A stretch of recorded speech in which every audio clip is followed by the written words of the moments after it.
ക്രിസ്തുവിൻ്റെ സമാധാനം നിങ്ങളോടുകൂടെ ഉണ്ടായിരിക്കട്ടെ. വചനകിരണത്തിലേക്ക് ഏവർക്കും സ്വാഗതം. പ്രാഥമിക വിദ്യാഭ്യാസം മാത്രം പൂർത്തിയാക്കിയ അയാൾ ഒരു ജോലി അന്വേഷിച്ച് നടപ്പാണ്. അതിനിടയിൽ അമ്മയുടെ നിർബന്ധപ്രകാരം ഒരു വിവാഹം കഴിച്ചു. കുറച്ചുനാൾ കഴിഞ്ഞപ്പോൾ ഒരു പ്രൈമറി സ്കൂളിൽ ചെറിയൊരു ജോലി അദ്ദേഹത്തിന് കിട്ടി. എന്നാൽ പരിചയക്കുറവ് മൂലം അവിടുത്തെ കുട്ടികൾ അയാളെ പരിഹസിക്കാൻ തുടങ്ങി. ഒപ്പം ജോലിയും നഷ്ടപ്പെട്ടു. വീട്ടിലെത്തി കരഞ്ഞുകൊണ്ടിരുന്ന അയാളെ ആശ്വസിപ്പിച്ചുകൊണ്ട് ഭാര്യ പറഞ്ഞു, ഒരുപക്ഷെ അങ്ങേക്കാത്ത് മറ്റൊരു ജോലി ഉണ്ടാകും. അതായിരിക്കും അങ്ങയുടെ കഴിവിന് ഏറ്റവും യോജിക്കുന്നത്. അയാൾ മറ്റൊരു ജോലിക്കായി ശ്രമം തുടങ്ങി. കുറച്ച് ദിവസങ്ങൾക്ക് ശേഷം വേറൊരു ജോലി ലഭിക്കുകയും ചെയ്തു. പക്ഷേ ജോലിയിൽ വേഗം പോരാ എന്ന കാരണത്താൽ ആ ജോലിയിൽ നിന്നും അയാൾ പുറത്താക്കപ്പെട്ടു. വീട്ടിലെത്തിയ ഭർത്താവിനോട് അയാളുടെ ഭാര്യ പറഞ്ഞു, നിങ്ങൾ വിഷമിക്കേണ്ട, എല്ലാവരും ഒരേപോലെ കഴിവുള്ളവരല്ലല്ലോ. ഇനിയും ശ്രമിക്കൂ, നല്ലൊരു ജോലി ഇനിയായിരിക്കും ലഭിക്കാൻ പോകുന്നത്. വീണ്ടും അയാൾ ശ്രമം തുടർന്നു.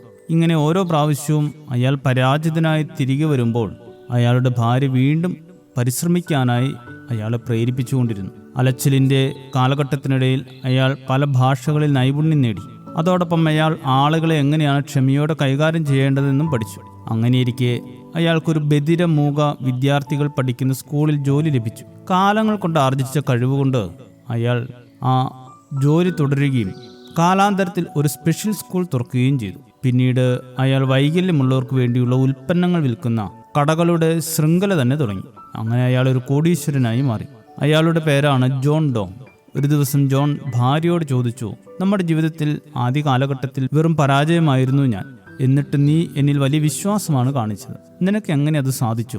ജോണിന്റെ ഭാര്യ പറഞ്ഞു, നമുക്കുള്ളൊരു സ്ഥലത്ത് ഗോതമ്പ് നട്ടാൽ അത് ഫലം തന്നില്ലെങ്കിൽ നമ്മളതിൽ പിന്നീട് കരിമ്പ് കൃഷി ചെയ്ത് നോക്കും. അതും വിജയിച്ചില്ലെങ്കിൽ മറ്റൊന്ന്. അവസാനം പാടം നിറയെ വിളവുണ്ടാകുന്നതുവരെ നമ്മൾ പലതും ശ്രമിക്കും. ആ മണ്ണ് അതിനുള്ളതാണ്. അത് കണ്ടുപിടിക്കും വരെയുള്ളതെല്ലാം വെറുതെ ആയിരുന്നു എന്ന് എങ്ങനെ നമുക്ക് പറയാനാകും? ഗലാത്യർ 6:9 പറയുന്നു, നന്മ ചെയ്യുന്നതിൽ നാം അടുത്തു പോകരുത്. തളർന്നു പോകാഞ്ഞാൽ തക്ക സമയത്ത് നാം കൊയ്യും. ജീവിതത്തിൽ ചിലപ്പോൾ പരാജയപ്പെട്ടു പോയേക്കാം, പക്ഷെ തളർന്നു പോകരുത്. ആരും ഈ ഭൂമിയിൽ വെറുതെ ജനിക്കുന്നില്ല.